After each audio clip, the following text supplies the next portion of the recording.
Ce pipeline qui va connecter la Russie à l'Allemagne via la mer Baltique devra acheminer 55 milliards de mètres cubes de gaz naturel par an vers l'Allemagne.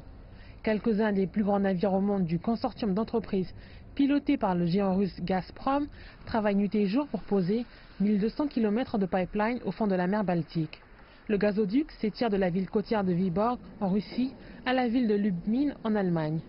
La première livraison de gaz via Nord Stream 2 est prévue en décembre de cette année. Mais beaucoup ont exprimé leur mécontentement en tentant de faire barrage à ce projet, tels que les États-Unis, la Pologne, les pays baltes et l'Ukraine, qui mènent une croisade internationale contre Nord Stream 2.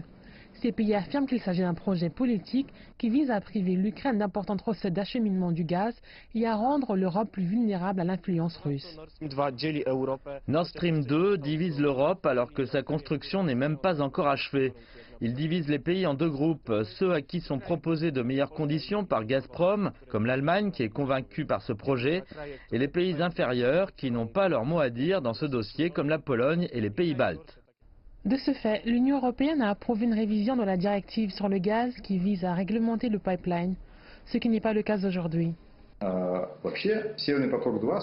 Nord Stream 2 est construit en pleine conformité avec le droit international et parfaite conformité avec la Convention des Nations Unies sur le droit de la mer de 1972. Ce gazoduc est une forme de transport et l'UE n'a pas le droit d'appliquer des normes légales à un gazoduc transfrontalier.